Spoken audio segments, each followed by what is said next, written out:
Tailoring అంటే చాలా పెద్ద పని అండి. రోజుకి 10 బ్లౌజులు అనుకుంటాం కానీ రోజుకి 10 కుట్టలేము. ఒక రోజు అంతా మనకి పాల్స్లు వేయడానికి, అలాగే చీరలు ముళ్ళు వేయడానికి, లైనింగ్లు తీసుకోవడానికి వాటికే సరిపోతుంది. నేను ఈ రోజు వచ్చేసి ఈ చీరలకైతే జిగ్జాగ్ చేసి ముళ్ళు అయితే వేశాను. తర్వాత బ్లౌజులు కూడా కట్ చేసుకున్నాను.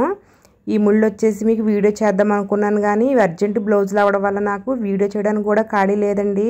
మనకి ఏదైనా పెళ్లి బేరమైనా ఏదైనా వచ్చిందంటే వాళ్ళతో పాటు ఎప్పుడు కుట్టించుకునే వాళ్ళు కూడా వస్తారన్నమాట.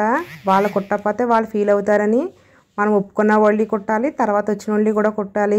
ఒక్కొక్క రోజు అయితే పడుకునేటప్పటికి 12, 1 గంట అవ్వని రోజులు కూడా ఉన్నాయండి. వాళ్ళకి అన్న టయానికైతే బ్లౌజులు అయితే అప్పచెప్పేవాలి. ఇప్పుడు చూసారు కదా, నేను వచ్చేసి మొత్తం 9 బ్లౌజులు అయితే కట్ చేశానండి. ఈ రోజంతా నాకు చీరకి ముళ్ళు వేయడం, పాల్స్లు వేయడం, అలాగే ఈ బ్లౌజులు కట్ చేయడానికి సరిపోయింది. బ్లౌజులు అయితే స్టిచ్చింగ్ చేయలేదు, చీరల మటుకు స్టిచ్చింగ్ చేసి పక్కన పెట్టాను. నేను కట్ చేసిన బ్లౌజులు మొత్తం కలిపేసి 3 బ్లౌజులు అండి. ఇవి వచ్చేసి ఒకసారి మీరు చూడొచ్చు. ఏ బ్లౌజ్కి ఆ బ్లౌజ్ని అయితే చుట్టిస్తాను. అలాగే మనము కట్ చేసిన పీసుల్ని ఈ విధంగా అయితే కట్టగడేసుకుని పెట్టుకున్నామంటే అవి చెదిరిపోకుండా ఉంటాయి. మళ్ళీ స్టిచ్చింగ్ చేసేటప్పుడు తీసుకుంటే సరిపోతుంది. అన్ సీజన్ అప్పుడు అయితే రోజుకి 2, 3 బ్లౌజులు కుడితే సరిపోతుంది. కానీ ఈ సీజన్ టైంలో అయితే రోజుకి కనీసము ఎంత కాదనుకున్నా 7-8 బ్లౌజులు కుడితే కానీ కుట్టు అయితే పూర్తి అవ్వదన్నమాట. ఇటువంటిప్పుడు మనకు అసలు ఇంట్లో పని కూడా చేసుకోలేము. మా ఇల్లు కూడా ఎలా పడితే అలా ఉందండి. ఇప్పుడు ఈ బ్లౌజులు అన్నీ అయిపోయేదాకా నాకు అసలు మనశ్శాంతి ఉండదు.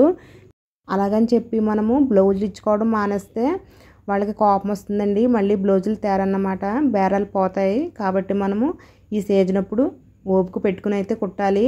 అయితే నేను బ్లౌజులు కట్ చేసినని చెప్పాను కదండి, కానీ నేను కుట్టలేకపోయాను. చూస్తారు కదా, ఒక లైనింగ్ బ్లౌజులు మట్టుకి ఒక 5 బ్లౌజులు అయితే కుట్టగలిగాను అనుకుంటాం కానీ కుట్టలేమండి. ఏంటంటే మెడ సొలుపు వచ్చేస్తుంది, నొడు నొప్పి వస్తుంది అన్నమాట. ఎక్కువసేపు మిషన్ మీద ఉన్నాని. గట్టిగా అయితే రోజుకి 4-5 అయితే కుట్టగలము. లైనింగ్ కాకుండా మామూలు బ్లౌజులు అయితే, అంటే సాదా బ్లౌజులు అయితే ఒక 10 బ్లౌజుల దాకా అయితే కుట్టేయగలము. కానీ లైనింగ్ వచ్చేసి ఒక 5-6 అవుతున్నాయి. టైలరింగ్ అంటే అంత సులువేం కాదు, ఎన్నో బుర్రలో పెట్టుకోవాలి.